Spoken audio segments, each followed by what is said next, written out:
کۆمەڵانی خەڵکی کوردستان، کەرکووکیە ئازیزەکان، ئامادە بووان ئەمڕۆ هاتووین لە کەرکووکی قودسەوە دەستپێکی هەڵمەتی بانگەشەی هەڵبژاردن ڕابگەیەنین.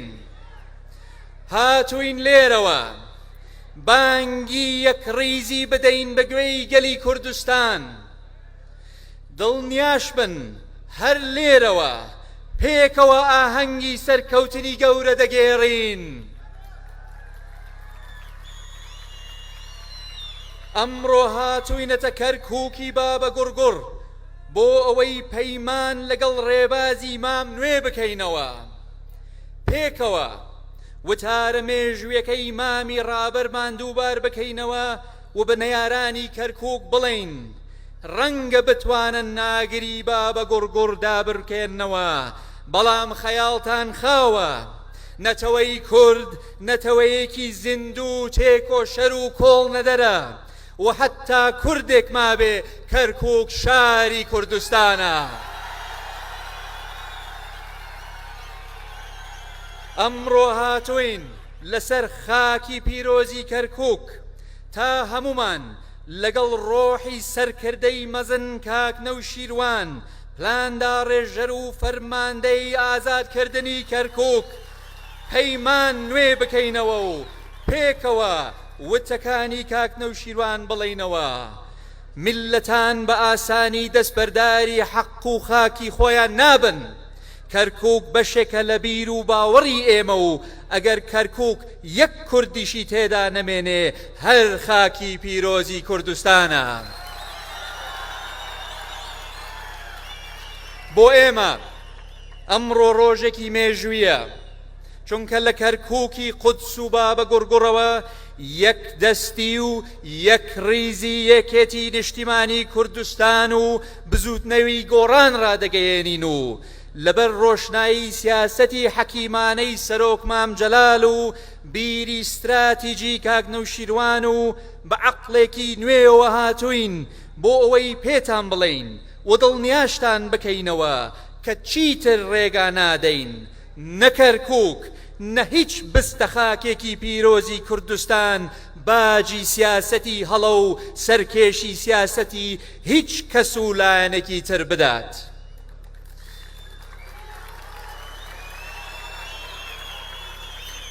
لێرەوە هاوپەیمانی کوردستان ڕادەگەیەنین، هاوپەیمانی مام جەلال و کاک نەوشیروان، هەر لێرەشەوە مژدەی سەرکەوتن ئیعلان دەکەین. هاوپەیمانی کوردستان بە عەقڵێکی نوێوە هاتووە بۆ ئەوەی بەهێزێکی گەورەوە بچێتە بەغدا و بە یەکجاری و بۆ هەمیشە کێشەی موچە و بودجە و کێشە هەڵپەسێردراوەکانی تر چارەسەر بکات. بۆ ئەوەش هاتووین کۆتایی بەم دەسەڵات و ئیدارە خۆسەپێنەی کەرکووک بهێنین و ئارامی و سەقامگیری بۆ کەرکووک و سەرجەم ناوچە کوردستانیەکانی تر بگەڕێنینەوە. هاوڕێیان هەڤاڵان، ئێمە دەزانین و ئاگادارین کە لە چەند ساڵی ڕابردوودا لەلایەن ئەم ئیدارە خۆسەپێنەوە ڕوبەڕووی ستەم و غەدری گەورە بوونەتەوە.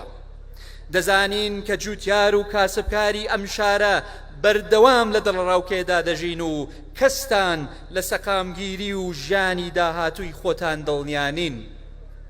بۆیە هاتووین پێتان بڵێین بە یارمەتی ئێوە و پشت ئەستور بە دەنگ و ئیرادەی شێرە کوڕان و کچانی قودسی کوردستان کۆتایی بەم خۆسەپێنیە دەهێنین و یەکێک لە ئێوە دەکەینە پارێزگاری کەرکووک و شەم شارە خۆشەویستەمان. ئەم کێشە و گرفتانەی باسکران تەنها بە هاوپەیمانی کوردستان چارەسەرەکرێن، چونکە هاوپەیمانی کوردستان لە دوو هێزی گەورە و کاریگەر پێکهاتووە کە خاوەن پێگە و قورسایی خۆیانن لەسەر ئاستی کوردستان و عێراق و ناوچەکە. ئەم دوو هێزە خەمی هەموو کۆمەڵانی خەڵکی کوردستانیان لە کۆڵ ناوە بە کەرکووک و سەرجەم ناوچە کێشە لەسەرەکانی تر، نەک خەمی گەورەکردنی بنەماڵەیەک یان عەشیرەتێک یان حیزبێک یان ناوچەیەک. هێزە بچووکەکانی تریش نەخاوەن سەنگن نەخاوەن قورساین نە کەسیش گوێیان لێ دەگرێت لە بەغدا. بۆیە داوا لە تاک بە تاکی ئێوە دەکەم، داوا لە تاک بە تاکی هاوڵاتیانی کوردستان دەکەم، دەنگەکانتان پەرش و بڵاو نەکەن، بە فێڕۆی مەدەن و هاوپەیمانی کوردستان وەک نوێنەری ڕاستەقینەی خۆتان هەڵبژێرن. لە ڕابردوودا سەلماندوومانە کە تەنها ئێمەین دەتوانین لە ڕێی دانوستانەوە کێشەکان چارەسەر بکەین.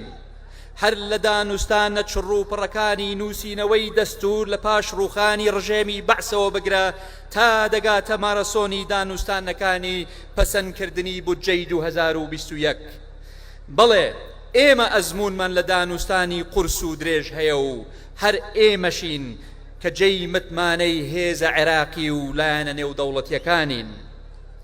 لە پرۆسەی دانوستاندندا دنیایە کێشە و گرفتت بۆ دروستەکەن، بۆ ئەوەی بێزارت بکەن، بۆ ئەوەی بێهیوات بکەن، بۆ ئەوەی بێ ئومێدت بکەن، بۆ ئەوەی کۆڵ بدەیت. بەڵام ئێمە وەک ئەو لایەنانەی تر نین کە زوو هەڵبچین و زوو کۆڵ بدەین و زوو کۆڵ بدەین و لەسەر حسابی قوت و موچەی خەڵک بە میزاجی شەخسی خۆمان بڕیار بدەین. ئێمە سەلمانمان کە لە پێناو موچەی خەڵک دەتوانین بە سەدان سەعات دانوستان بکەین و ماندوو بێزار نەبین. لایەنی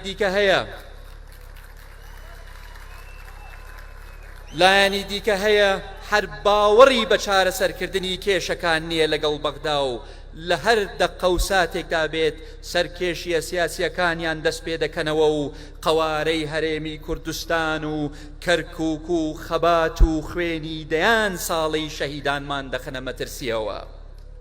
خۆ ئەگەر دانوستانیش بکەن تەنها بۆ مسۆگەرکردنی پۆستەکانیانە لە بەغدا و بۆ بەرژەوەندی کەسی خۆیان دەیکەن، نەک بۆ دابینکردنی موچە و بودجە و خۆشگوزەرانی و سەقامگیری بۆ کەرکووک و خەڵکی کوردستان.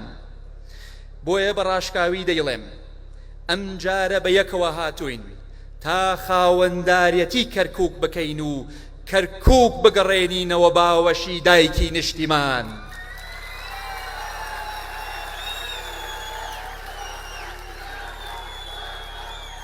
کەرکووکیانی خۆڕاگەر، ئێوەی کەرکووکی دەبێ خۆتان بڕیار لەسەر چارەنووسی خۆتان و شارەکەتان بدەن، نەک لەم لاو بڕیارتان لەسەر بدرێت.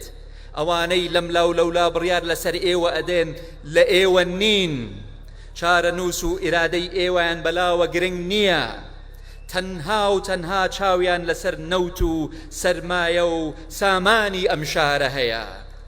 هەر بۆیە داواتان لێ دەکەم لە ڕۆژی دەنگداندا بە یەکریزی و هێز و ئیرادەی خۆتان بۆ دنیای بسەلمێنن کە تەنیا کەرکووکیەکان بۆیان هەیە بڕیار لە چارەنووسی خۆیان بدەن. بۆ هەموولایەکی نیشان بدەن کە تەسلیمی بڕیاری هیچ شوێن و لایەن و کەسێک نابن و بڕیاری تەنیا بڕیاری ئێوەیە. 100 ساڵە نەیارانی کەرکووک چاوی تەماحیان بڕیوەتە ئەم شارە و هیچ حسابێکیان بۆ خواست و ئیرادەی ئێوە نەکردووە. بۆیە داواتان لێ دەکەم ڕۆژی دەیدە بە دەنگەکانتان چاوی تەماحیان کوێر بکەن. ڕۆژی دەیدە بە هەموو دنیا بڵێن کێ خاوەنی ئەم شارەیە، کێ نوێنەری ڕاستەقینەی ئێوەیە، ئەویش تەنها و تەنها هاوپەیمانی کوردستانە. کەرکووکیانی عەزیز، سەر بە هەر پێکاتەیەکی نەتەوەیی و ئاینی بن، دەمەوێت داوایەکتان لێ بکەم. ئەگەر بۆتان گرنگە کەرکووک شاری پێکەوەژیان بێت، ئەوە خۆتان بەراوردێک بکەن لە نێوان هاوپەیمانی کوردستان و لیست و قەوارەکانی تر.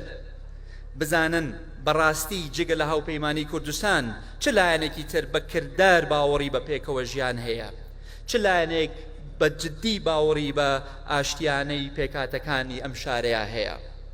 تەنها هاوپەیمانی کوردستان کە بە باوەڕ و بە کردار دژی هەر جۆرە جیاکاریەکی نەتەوەیی و ئاینیە و دژی هەر جۆرە خۆسەپێنیەکە. دڵنیابن لە بەغداش تەنها نوێنەرەکانی ئێمە دەتوانن بەبێ هیچ جیاکاریەک داکۆکی لە مافەکانی تاک بە تاکی دانیشتوانی کەرکووک و ناوچە کێشە لە سەرەکانی تر بکەن. جگە لە هاوپەیمانی کوردستان زۆربەی لایەنەکانی تر ئەوەی بۆیان گرنگ نەبێ خواست و ئیرادەی کەرکووکە. هەر کامیان خاوەن ئەجەندەی خۆیانن، هەر ئەوانن کە چەندین ساڵ ڕێگە نادەن هەڵبژاردننی ئەنجومەنی پارێزگاری کەرکووک بکرێت چونکەن لە بڕیاری ئێوەی کەرکووکی دەترسن. هەر ئەوانن چەندین ساڵ ڕێگە نادەن پارێزگارێک بۆ کەرکووک دابنرێ کە نوێنەری ڕاستەقینەی ئیرادەی کەرکووکیەکان بێت. دووبارەی دەکەمەوە، ئێمە هاتووین کۆتایی بەمە بهێنین و کەسێک لە ئێوە دەکەینەوە پارێزگاری قودسی کوردستان. بۆیە داواتان لێ دەکەم هەمووتان بە یەکەوە کار بکەن بۆ سەرکەوتنی هاوپەیمانی کوردستان، بۆ ئەوەی پێگەی هاوپەیمانی کوردستان لە بەغدا بەهێزتر بێت، بۆ چارەسەرکردنی ئاشتیانەی کێشەکانی ناوچە دابڕێنراوەکان و هەموو کێشەکانی نێوان هەرێم و بەغدا. جەخت دەکەمەوە و پێویستە و دەبێت پێگەی هاوپەیمانی کوردستان لە بەغدا بەهێز بێت. دەزانن بۆ؟ چونکەن ئەمڕۆ قەوارەی هەرێمی کوردستان لە ژێر مەترسیدایە. هەندێک لە هێز و لایەنە سیاسیەکان چاویان بە هەرێمی کوردستان هەڵ نایەت و بە هەموو توانایانەوە شەڕی گەڕانەوەی مەرکەزیەت و هەڵوەشانەوەی فێدرالیەت دەکەن لە عێراق. بۆیە ئێمە بە یەکەوە هاتووین ڕوبەڕووی ئەم پیلانگێڕیانە ببینەوە، چونکەن بە یەکەوە بەهێزترین. بە یەکەوە بەهێزترین و بە یەکەوە دەتوانین کێشەی بودجە و موچە چارەسەر بکەین و سەقامگیری و خزمەتگوزاری زیاتر و باشتر پێشکەش بکەین. بە یەکەوە بەهێزترین و بە یەکەوە دەتوانین پێگەی کوردستانیان لە بەغدا بگەڕێنینەوە بۆ سەردەمی زێڕینی مام جەلال، ئەو سەردەمەی کە نەموچە بڕین هەبوو نەکێشەی بودجەش لە ئارادا بوو. لەسەر ئاستی عێراقیشدا لە کەرکووکی کوردستانی و فرەپێکاتەوە ڕای دەگەیەنین. هاوپەیمانی کوردستان کێشەکانی عێراقیش بە کێشەکانی خۆی دەزانێت و هەموو هێزەکانمان پشتیوان نەبێت بۆ بەرەنگاربوونەوەی تێرۆر لە عێراق. پشتیوانی گەنجان و کچانی عێراقی دەکەین ڕۆڵیان لە نێو جمکە هەستیارەکانی حکومڕانی هەبێت. بە هەموو هێزێکمان کار بۆ خۆشگوزەرانی تەواوی هاوڵاتیانی عێراق دەکەین لە هەر شار و پارێزگایەک بن. هەموو هێزێکمان پاڵپشتی پێگەی مێژووی و شارستانی عێراق دەکەین لە نێو دراوسێکانیدا. دوجاریش پێداگری لەمانەوەی قەوارەی هەرێمی کوردستان و سیستمی فێدرالی دەکەین لە عێراق. نیشتیمان پەروەرە بە شەرەفەکانی کەرکووک، کۆمەڵانی خەڵکی کوردستان، لەگەڵ ئەوەی زۆر لەوە دڵنیاین بە پشت بەستن بە خۆڕاگری ئێوە هاوپەیمانی کوردستان براوەی هەڵبژاردنەکانە لە کەرکووک، بەڵام چاومان لە سەرکەوتنێکی زۆر گەورەتر و مێژوویترە. هەر بۆیە داوا لە کادرانی یەکێتی و هەڵسوڕاوانی گۆڕان دەکەم ئەم ماوەیە خۆتان ماندوو بکەن، لەگەڵ هەموو ئەو کەسانە قسە بکەن کە لەبەر هەر هۆکارێک بێ لێمان زویر بووبن یان هێشتا خۆیان ساغ نەکردبێتەوە. قەناعەتیان پێ بهێنن کە لە پێناو بەرژەوەندی کەرکووک و پارێزگاکانی تری هەرێمی کوردستان دەنگ بدەن بە هاوپەیمانی کوردستان.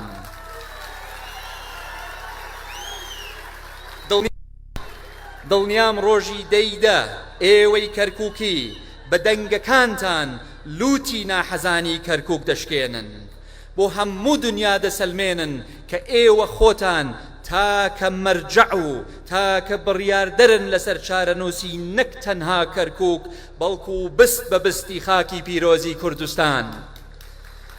ئێمەش بەڵێنتان پێدەدەین لە کەرکووکی قودسی کوردستانەوە مژدەی سەرکەوتن ڕابگەیەنین، چونکە کلیلی چارەسەرکردنی مەسەلەی کورد کەرکووکە و فقط کەرکووکە و هەر کەرکووکیش دەبێت هەر شاد و سەربەرز و سەرکەوتوو بن.